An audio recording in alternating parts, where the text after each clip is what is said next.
When I was growing up, sometimes would read comic books. Not very often, but every once in a while I would get a comic book.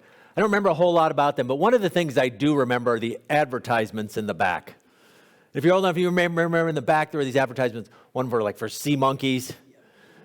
There were ones for these little plastic soldiers you could write away for, maybe a World War II set or a Revolutionary War set. But the other one had this little story, these little cartoons that start off, and it starts off with this guy sitting on the beach. And he's sitting there with his girlfriend, and a big old guy runs by and kicks sand in his face. And he gets up and he says, "Hey, don't do that. You kicked sand in my face." And the big guy comes back and he's like, "I'd hit you, but you'd blow away." And so then the guy goes home, and the next frame shows him standing there in front of a mirror. And he's like, "Oh, I'm so skinny. I'm so small. I don't know what I'm ever going to do." But then he finds an advertisement for Charles Atlas Bodybuilding. And he mails away and he gets this. And then a few frames later, you see him on the beach and he's huge. And he's punching the bully in the face. And all the girls are hanging on his arm. And he's the big hero. And you could get the Charles Atlas program for just mail a dime in this little thing away. And you'd get this little book. And I was thinking about that today. Not because we're going to do bodybuilding. Not because we need to beat up people on the beach. In fact, that's the exact opposite of what Jesus teaches. But I think there's an interesting thing that happens because it's this story that's so often used in advertising. The before and the after. And the Charles Atlas was unique because it kind of told a story. A lot of times now we just see a picture of a before and an after. But there's so much this idea of there was something we once were. And so in this cartoon it was this, you were once this skinny little guy. And now you're this big person. Once you were the person who was picked on, and now you don't need to be picked on anymore. And I was thinking about that because as we're reading through the book of Ephesians, this study we're doing, a lot of what Paul does in the letter to the Ephesians is exactly that. It's a before and an after. Once you were one way, and now you're something else. And so last week, we read the beginning of chapter 2. And it kind of sets it on this cosmic level that once you were dead in your trespasses and sin. Once you were caught up in that, there was this predicament we were in, but then God intervenes and makes us alive in Christ, and we become new and transformed. So it goes from predicament to intervention to new creation, where we're no longer walking in sins, but we're walking in good deeds. That our identity has been changed from death to resurrection. And he does the same thing in this section. It's almost this parallel section. But now he's again talking, but he's talking now from being outsiders to part of one new humanity. And so he starts off and he says, "Therefore, remember that formerly you who are Gentiles by birth and called uncircumcised, by those who call themselves the uncircumcision, or by those who call themselves the circumcision." And so we're going to come back to what the significance of that is. But there's this sense that they were something different, that Israel's, one of the markers for them was circumcision. There was a sense of being set apart. But one of the things that it starts off with is simply, you were once one way, and now you're something different. And sometimes for me personally, when I look back and think about maybe the way I once was and the ways I've changed, I don't like remembering that. I don't remembering the way I once was sometimes because I wasn't always a good person. The way I picked on people in high school, the way I cut people down, and I've changed in that in many ways. And so I don't want to remember that. But here Paul's remembering because he's wanting us to see that transition. But he's in part saying that once you were part of one group, the uncircumcised, and you were called that by the circumcision. And even if you have no idea what he's talking about, you get the sense that there are labels put on groups. There's this group and there's that group, which sometimes happens today, doesn't it? Where we have labels, we have groups we put people into. It's been a long time since I was in high school, but I know when I was in high school, there were the groups. There were the jocks, and there were the geeks, and there were the drama kids, and there were all these different groups of people. And you use the labels not simply to define which group you were in, but sometimes to say who was in and who was out. And so even if you don't know what Paul is talking about, you begin to get the idea that, oh, you weren't that. In other words, one group, the group who called themselves the circumcised, has labeled you something. You're the uncircumcised. You're the outsiders.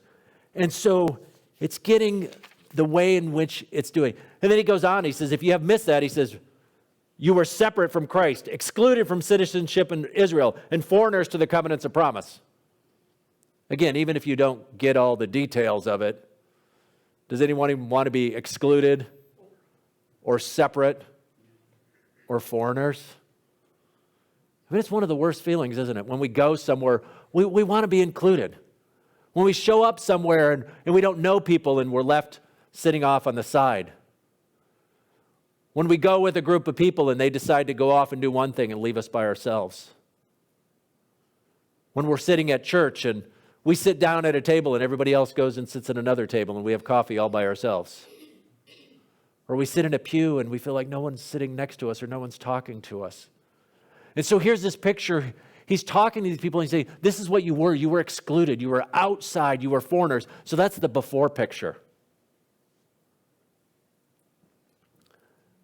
But then he says what? He says, but now. That was the former. You were this, but now. In Christ Jesus, you who were once far away have been brought near by the blood. And so this language of far away, brought near. Again, we don't have to have a huge biblical knowledge, a big idea of what he's talking about to realize, like, if I'm far away and I'm brought near, that's a good thing. And it's temple language. It's this language of being far away from the temple and being brought near. And he says what? By the blood of Christ. In other words, by his death. And so you're far, you're brought near. And he goes on, he says, for he himself is our peace. In other words, he's reminding us, Jesus is at the center.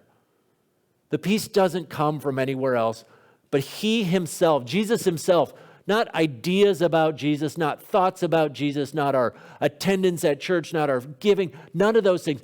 But what brings that peace? What brings that reconciliation? Jesus himself.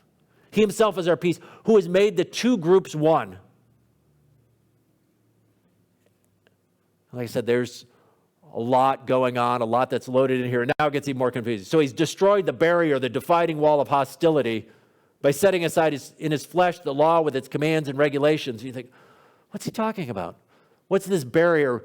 We've gotten the picture that people are far away and now they're brought near, but what was standing in the way? And so in order to figure that out, we need to step back just a minute and remember the big story of the Bible. So the big story of the Bible is God's people, that God has created a good world and people have rebelled. And so God's plan, his rescue plan, his plan to restore creation, restore people back, is to choose a family. Denise talked about part of that family, Jacob and Esau. So Abraham, Isaac, and Jacob, this family. And through this family, God would bless the world. And so this was the nation of Israel, the Jewish people. And they were to be a blessing to the world. But God said, in order to do that, you can't live like everybody around you.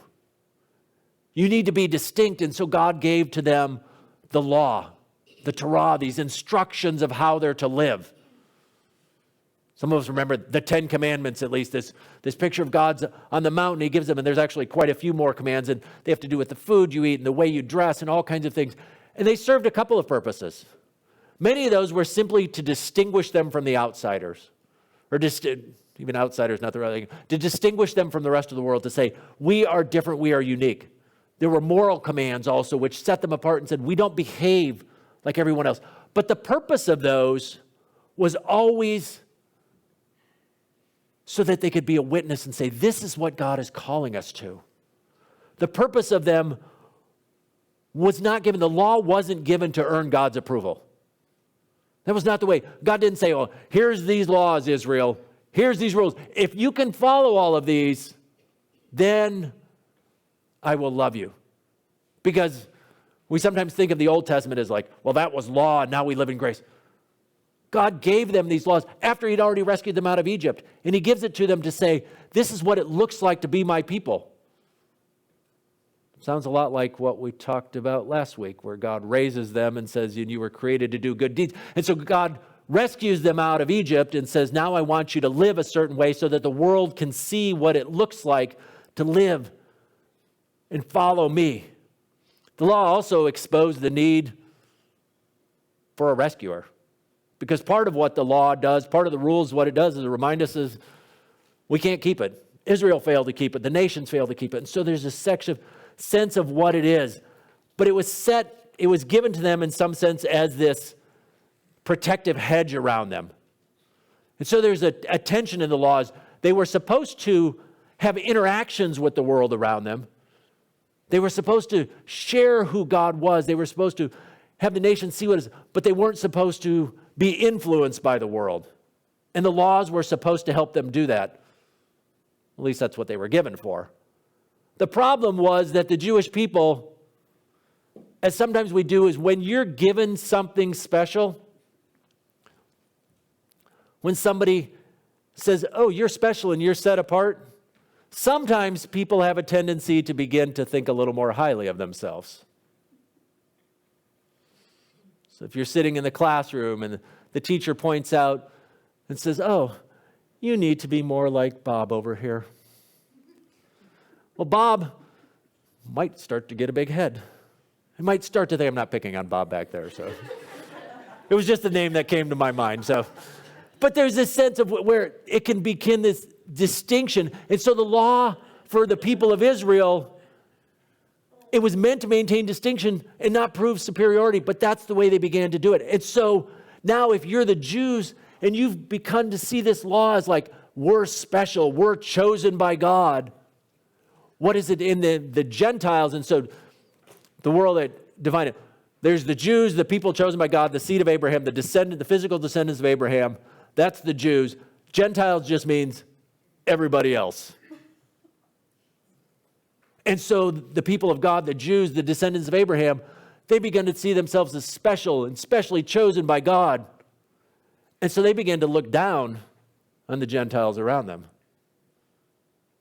They began to have this sense of superiority. Ironically, they really weren't any better. They didn't behave any differently, but they felt like God picked us, so we must be special.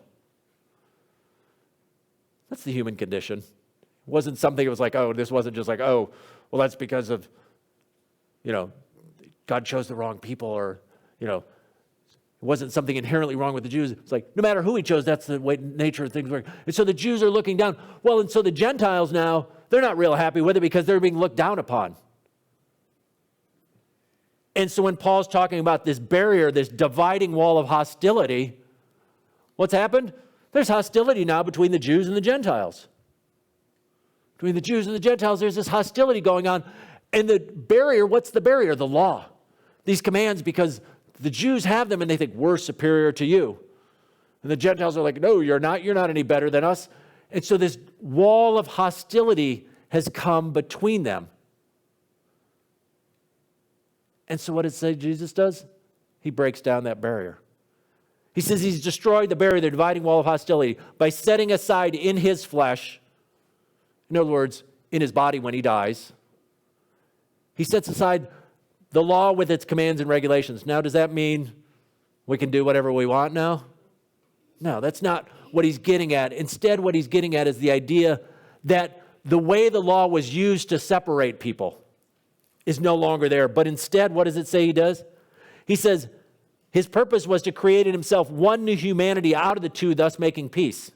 In other words, instead of there being this group and that group, the wall comes down and there's just simply one. There's a new humanity, a new creation. And again, that's that same language Paul has been using throughout, that what God does is make a new creation. In other words, we no longer use the Torah to make outsiders. The division which they had been doing in the flesh has been destroyed in Jesus' flesh. So God intervenes, and he doesn't make the Gentiles into Jews. He makes a new humanity. And he creates this one new group. There's this reversal, and you hear it. He says, he came and preached peace to you who are far away and peace to those who are near. Verse 19, consequently, you are no longer foreigners and strangers. Remember how he started off? He says at one time you were foreigners and strangers. Now you're not. So God takes the old and he's creating something new.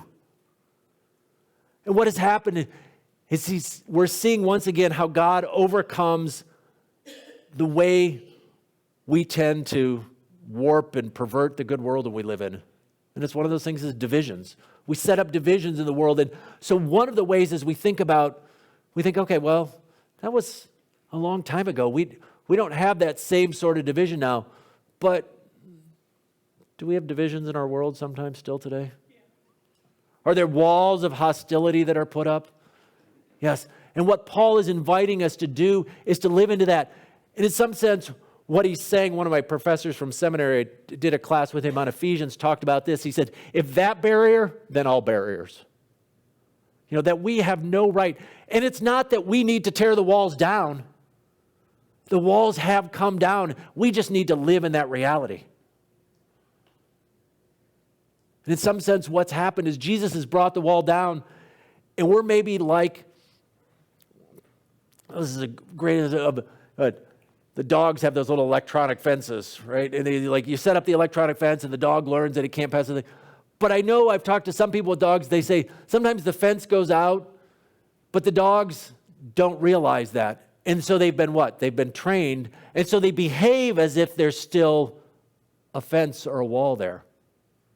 And in some sense, that's what's going on here, is Paul saying the walls have come down. The walls don't exist, but we sometimes still behave as if they do. Sometimes we do build barriers, but Paul is saying, if this barrier has come down, then all walls are going down. And we're invited, he says, by the Holy Spirit to live into this new identity. And so I was thinking about what might this mean for us today? And one of the ways I was thinking about it was the sense in which we're called to live much like God's people, but much like the Israelites. That was what we got at last week. Was God calls us to be different. God calls the church to be holy and separate. In fact, that's the rest of the book of Ephesians is spelling this out, what it looks like to live. And the purpose of that is to demonstrate to the world what following God looks like.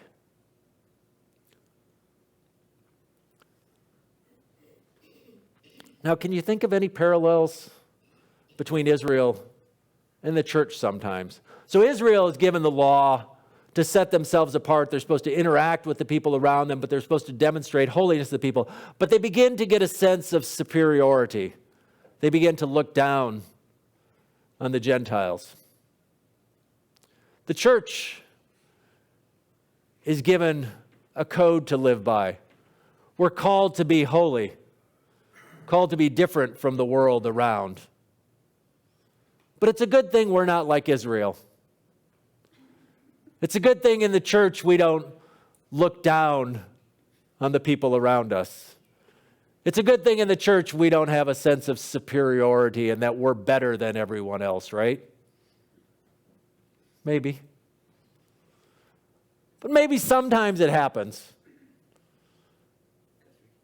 I know certainly it wouldn't happen here, right?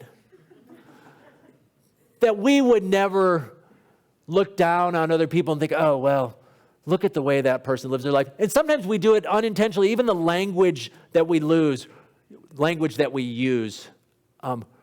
Remember how there was this uncircumcised and the circumcised, and there was these divisions. And we use language, and sometimes we talk about the lost, which is biblical language, right?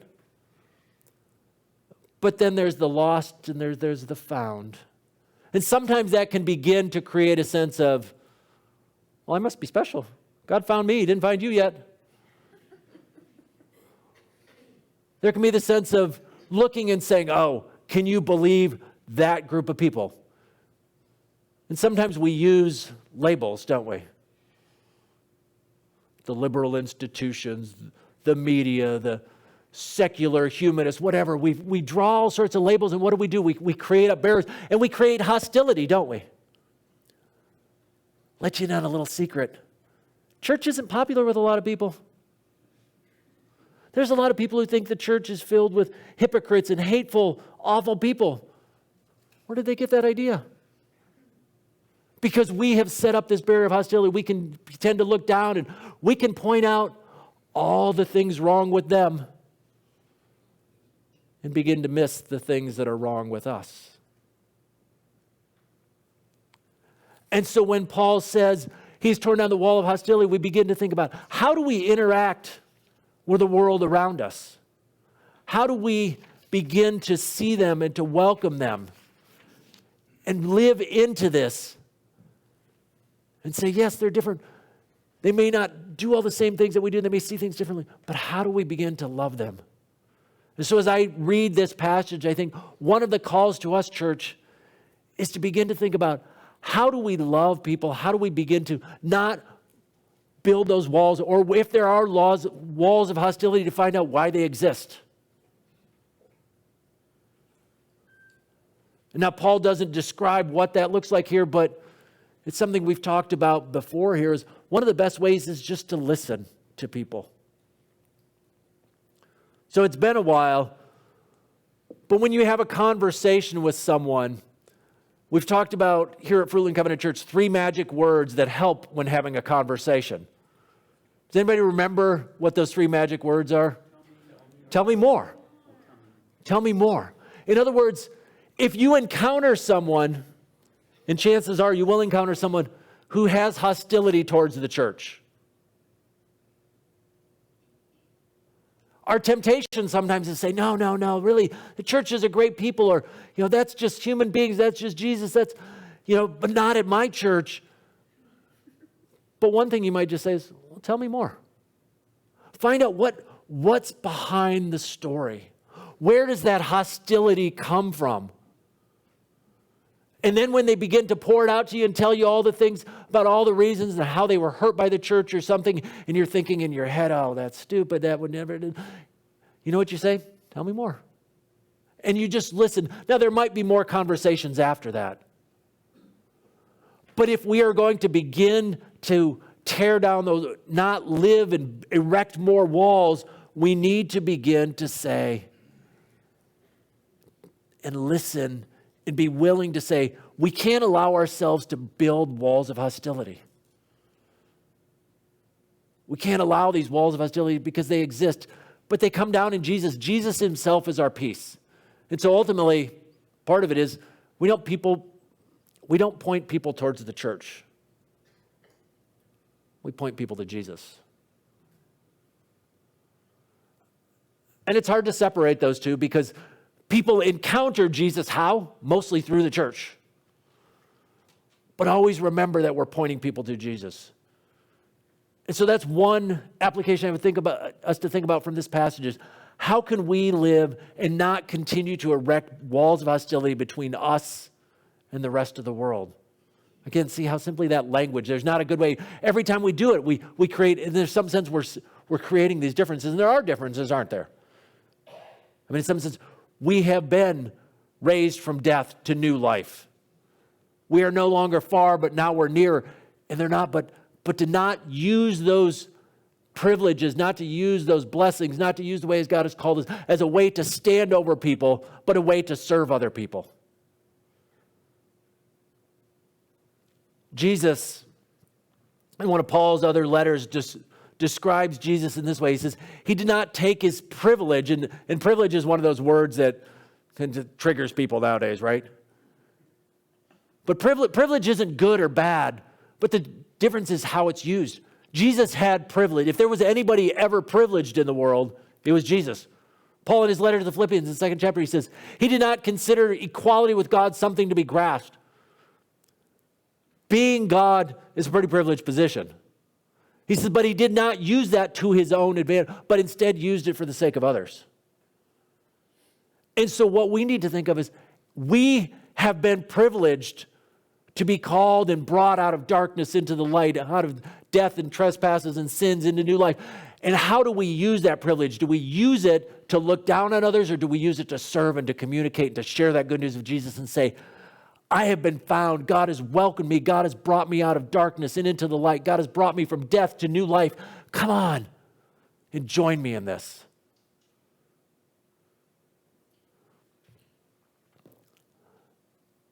And so the other way, that's one way we set up divisions, and it's much the same. And sometimes those barriers are not between the church and the rest of the world, but sometimes the barriers simply become within the church.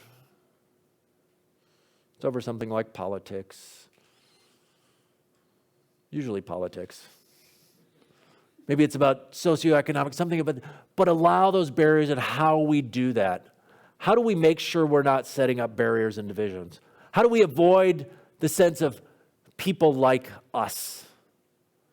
We use that language. Well, we're just looking, well, you might fit in at my church. What does that even mean? everyone should fit in. There's a sense of people like us. And sometimes there is even that sense. When I was studying in seminary in the 90s, there was this principle, Robert Gavin talked about this homogeneous unit principle. And the idea was like, you build churches by finding other people like you. And so some churches would set up and they say, oh, here's the kind of person we're trying to reach, or here's the kind of people we are. And that's how churches sometimes exist, isn't it? We end up with a whole bunch of people that are like us.